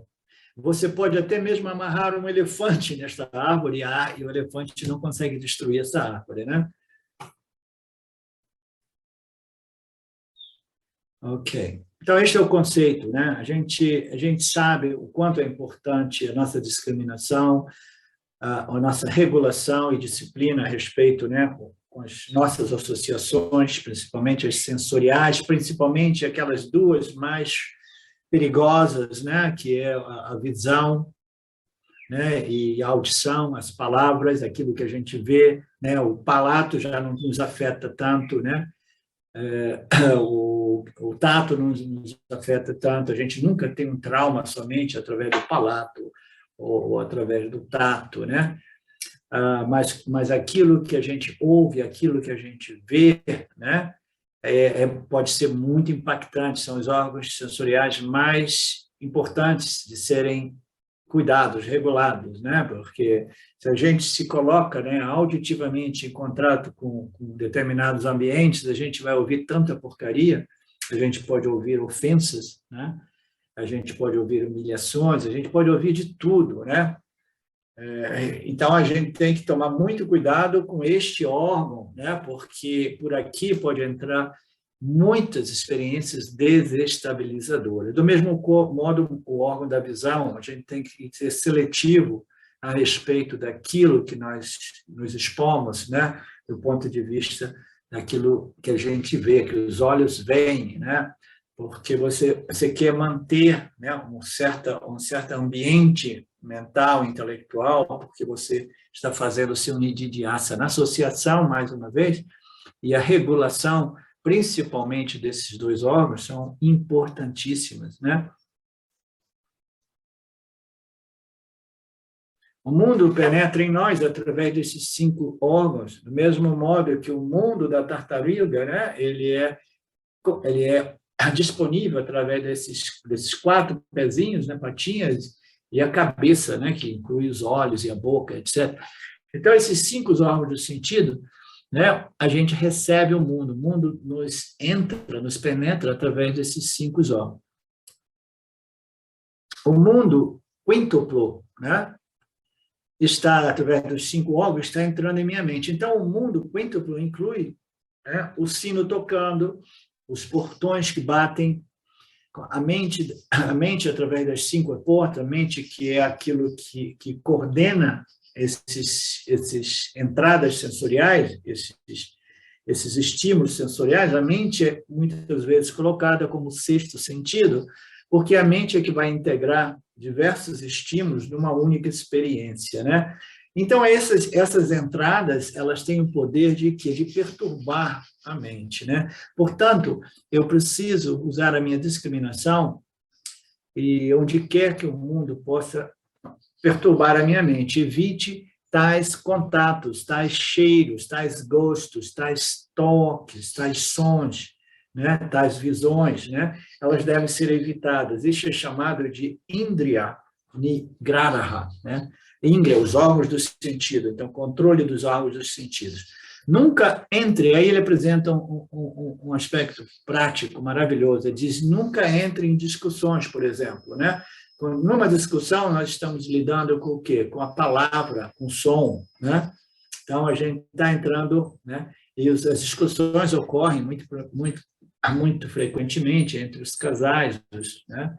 Então, os casais estão sempre ali tentando ver se eles têm as mesmas ideias. No momento que tem uma diferençazinha, aí eles começam a querer, né, harmonizar aquela diferença. Quando você vê, existe uma divergência de opinião e existe uma discussão, né? Existe um argumento. O argumento, ele perturba muito a mente, e todos nós sabemos disso, né? E essas discussões frequentemente são sobre assuntos irrelevantes, bobos, que não querem dizer nada, é simplesmente o ego que é preso à sua noção, né, de que eu sei, né, eu sou certo. Na verdade, a própria fala normal já é um argumento. Alguém fala alguma coisa e eu sou compelido a contradizê-la, né? Então, a fala normal já se torna um argumento, né? Você fala com outra pessoa e o ego da outra pessoa, imediatamente, ou ele diz não é bem assim, ou ele diz sim, porém, né? É assim, Carmen? Sim, porém, né? Por quê? Porque eu quero contra-argumentar, porque eu não quero ficar para trás nessa disputa de ego, né? Imagina uma pessoa que diz sim, sim, sim, correto, sim, sim, sim, você está correto. Né? O ego dessa pessoa, será que vai se sentir diminuída porque ela está dizendo sim, sim, você está correto, sim, sim, você está correto? Então, às vezes, o sábio tem que dizer sim, sim, sim, e jamais expor as suas ideias, porque ele sabe o valor do não argumento, né? Se você expõe as suas ideias, né, você pode criar encrenca, né? Então, a forma mais segura, o que é, Marcelo?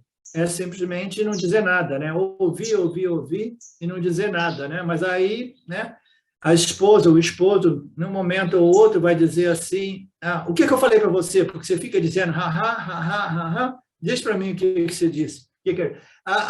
Não lembro. Você não ouve, você não está ouvindo, né?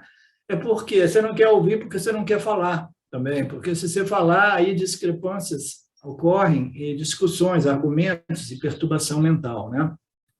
Nunca entre em discussões.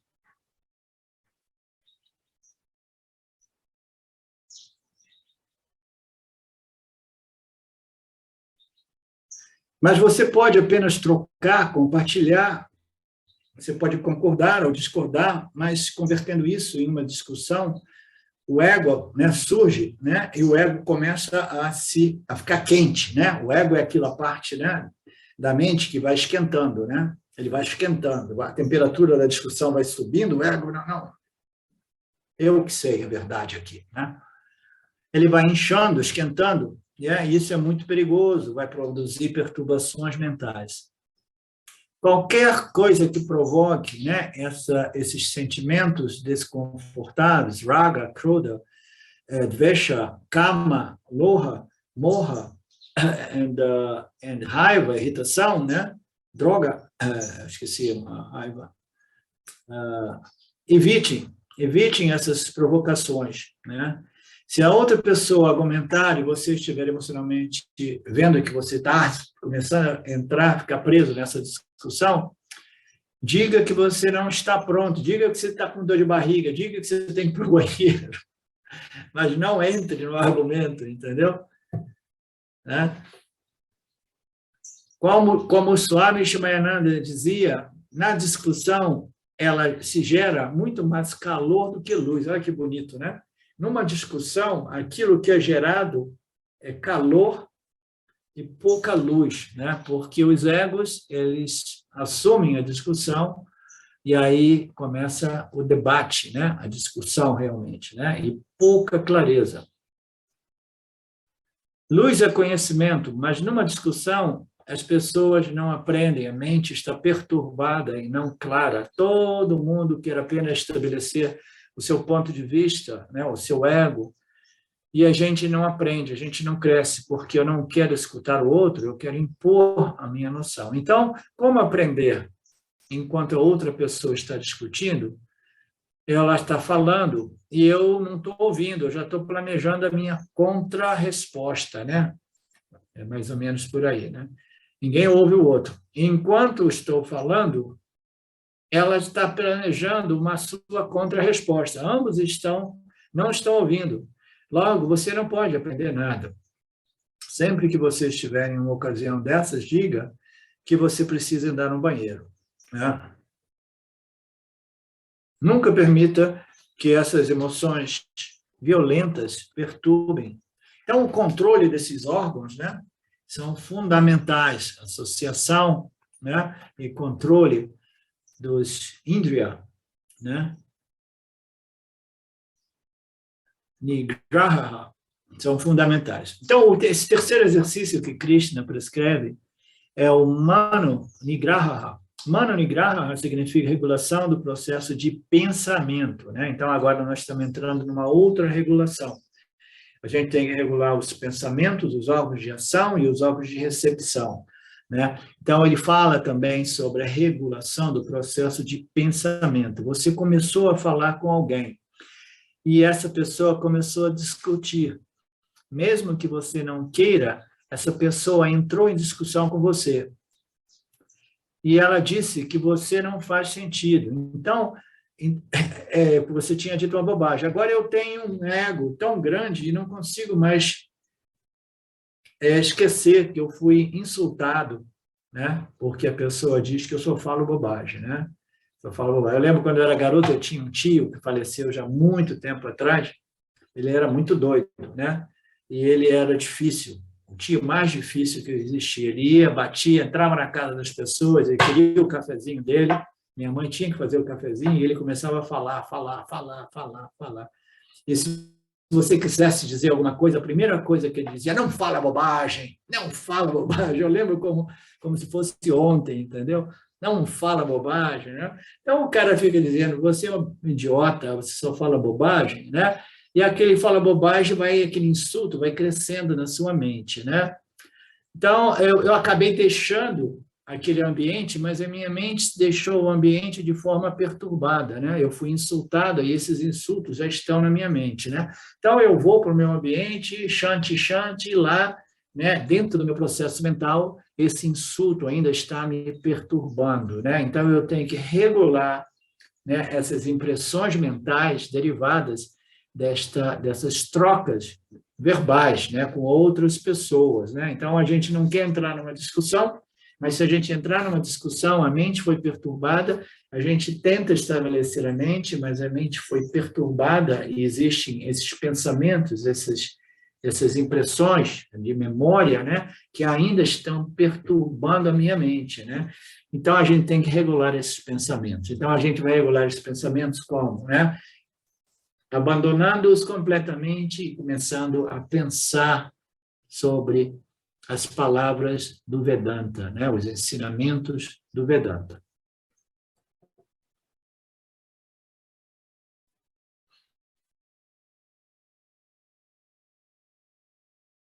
Isso é muito interessante porque o Swamiji aqui apresenta isso, né? Ele vai elaborando um pouco mais, né? Você tem que ter controle depois sobre esses pensamentos, esses resíduos verbais que são registrados na memória, e você emocionalmente, você já está quente a respeito daquilo, né? E eu continuo, né, pensando sobre isso, me sentindo insultado, né?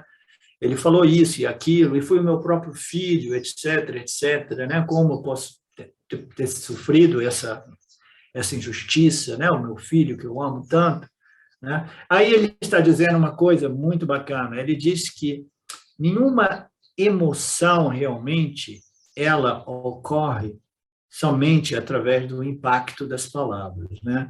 Ele diz que uma emoção é uma construção, né? A gente, quando a gente faz trocas de palavras em geral, a gente tem algumas sensações a respeito dessas palavras, né? Mas elas se desenvolvem em emoções negativas, realmente emoções perturbadoras, na medida que a gente fica lembrando, remoendo, relembrando, entendeu? Então, a emoção, ela é construída através da nossa revisitação daquelas trocas, daquelas palavras, né? Então, ele explica, o Swamiji, né? Ele explica, né, que esta emoção, que vai ser perturbadora, né, ela se torna grande na medida que a gente vai alimentando essas memórias e aí a gente vai construindo. Quando você vê, você está já, né, uma panela de pressão, porque você construiu essa emoção, né? Nenhum evento, nenhuma troca produz uma emoção em um segundo. Mesmo o evento mais difícil, né? Quando ouvimos, primeiramente, é somente uma ideia do outro, uma informação que pode ser contrária às minhas ideias, né? E conceitos, né? É um processo cognitivo, né? Está correndo no momento. Ele não irá produzir realmente uma emoção negativa, né? É simplesmente uma pequena discordância, né, cognitiva, né? Eu vivo isso, aconteceu, né? E passou, né? Então, no caso, né, eu tive um evento na minha vida, eu perdi uma puta grana, né? E aí, no dia seguinte, eu falo, eu acordo de manhã, nossa, eu perdi todo aquele dinheirão, né? O que eu vou fazer, né? Então, eu continuo lembrando, eu perdi aquele dinheiro, mas como eu fui tolo, como eu fui estúpido, e disso, e daquilo. Aí a gente vai o quê? Construindo essa emoção, né? Essa emoção de fracasso, de frustração, né? De vergonha, né? Etc., etc., né?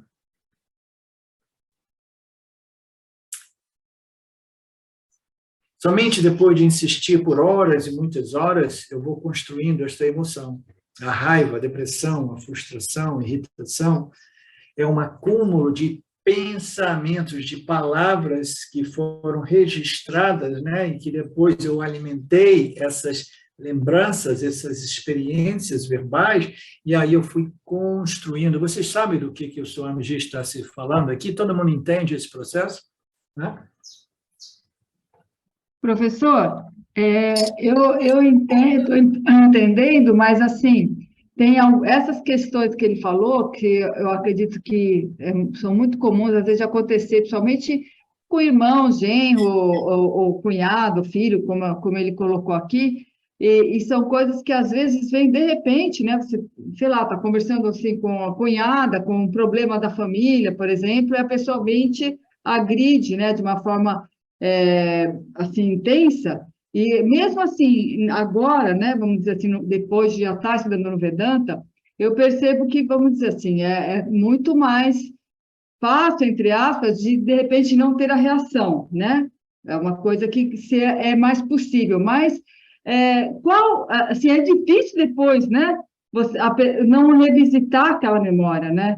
Assim, é claro que eu entendo que a gente pode recorrer às escrituras e voltar a estudar, mas, assim, se você puder falar um pouquinho mais sobre isso, é muito legal esse tema, porque como que a gente faz para sair disso, né? Porque você fica meio, assim, incomodado com aquilo, né? Às vezes demora uns dias para conseguir se livrar do negócio, né? Sim, sim, sim. Então, são tendências nossas, né, de drama, né, de dramatizar, de vitimizar, são vássanas profundas, essas que vão alimentar este padrão, entendeu? Então, o que ocorre? Você vive uma situação, você no início, né, você simplesmente entrou em contato com palavras. O ponto aqui é que você precisa saber discriminar e regular, né, disciplinar os seus pensamentos, que é a parte mais sutil, mas a nível mais denso, você precisa regular as suas palavras, as suas associações, aquilo que você contata, entendeu? E o modo qual você responde. Então, o controle das suas palavras, as suas recepções e as suas ações através dos 5 órgãos de recepção e os 5 órgãos de ação, essa regulação, essa disciplina é importante, né? Agora, ele está entrando no aspecto mais sutil. Quando a gente interage, né, a gente interage principalmente através da visão e das palavras, né? Isso precisa ser muito bem observado e cuidado, porque ela, inevitavelmente, ela vai deixar impressões ou memórias, né? Então, quando ela já deixa uma memória, se já existe uma tendência, uma vassana, por exemplo, ontem eu estava explicando a história do se sentir insultado, se sentir desrespeitado. A gente só se sente desrespeitado ou insultado se a gente já tiver uma vassana, né, de se sentir desrespeitado, né? Então, quando essa vassana é já muito profunda, ela é como uma ferida, né? Então, quando eu estava explicando a minha situação, na minha adolescência, eu tinha essa ferida. Qualquer pessoa que me conhecia sabia da ferida e ficava lá botando o dedo para me machucar, né? Quando eu começo a guarir essa ferida, aí as pessoas podem cutucar que já não me machucam, né? Então, a gente tem que observar que a gente já tem uma tendência nossa de remoer emocionalmente essas situações, entendeu? Então, tudo isso requer um processo, né, de purificação, né, e de neutralização dessas tendências, né, negativas, esses são os caras, né, problemáticos, né, porque o nosso objetivo é ter um certo controle, uma regulação a respeito das nossas palavras, das nossas ações e recepções, o modo que eu respondo, recebo, e o modo qual eu falo, né? E aquilo que eu exponho aos meus olhos também. Afinal das contas, associação é tudo, como é o meu mantra principal, né? A associação e regulação. E aqui, neste ponto, está falando sobre o controle da mente, porque a mente é o mais sutil. Nas 5, no campo o leque daquelas 5 disciplinas, nós falamos as disciplinas a respeito dos órgãos da ação, dos órgãos da recepção, entendeu? Das palavras, né? Aí a disciplina a respeito o controle da mente, dos pensamentos, entendeu? Você vai selecionar ou filtrar os pensamentos que te visitam, né? Então, são 5 campos de regulação ou disciplina, entendeu? Que nos permite, né, purificar ou evitar essas perturbações, porque nós precisamos de uma mente mais sattva-guna, mais sattvic, né? Então, como é que a gente vai controlar esta tendência de remoer um problema que ocorreu? Você tem que lembrar dos ensinamentos do Vedanta, dizer assim, nossa, se isso me perturbou, é porque não tem nada a ver com o outro, tem a ver simplesmente com a minha feridinha, né? Com minha autoestima, né? Com que eu aceitei o insulto, né? Então, primeira coisa é parar de apontar o dedo para o outro e se vitimizar, né? E saber, não, é totalmente a respeito de mim mesmo, né? Ninguém pode me ofender se eu não me sinto ofendido, né? Então, o primeiro passo. O segundo passo, você saber assim, ok, esse pensamento que está vindo aqui, mas ela, isso, aquilo, eu falo, essa vásana de vitimização é velha, entendeu? Essa ideia de que o outro é sempre o problema é uma ignorância velha também, né? E aí você vai lembrando os ensinamentos que vai estabelecer a sua mente, vai neutralizar na sua mente esses resíduos de ignorância, né? Não tem outra saída. O controle da mente ele pode ser feito de dois modos. Através da supressão de determinados pensamentos, que é o controle através da yoga, willpower, força de vontade, ou a gente faz um controle até mesmo a nível mental através da compreensão, através do conhecimento, entendeu? Então, é muito melhor a gente usar esses dois aliados, a minha força de vontade e o meu conhecimento, para neutralizar ou selecionar ou filtrar os pensamentos que realmente me elevam, né? Que realmente me purificam. Né? Você entendeu, Carmen? Tá? Ok, então a gente para por aqui, Marcelo. Nenhum evento pode produzir uma emoção em um segundo, né? É um processo, a gente vai alimentando, remoendo, etc, etc. A semana que vem a gente continua. Um pensamento não é uma emoção, no máximo uma sensação. Isso eu editei também. Você marcou aí, Marcelão?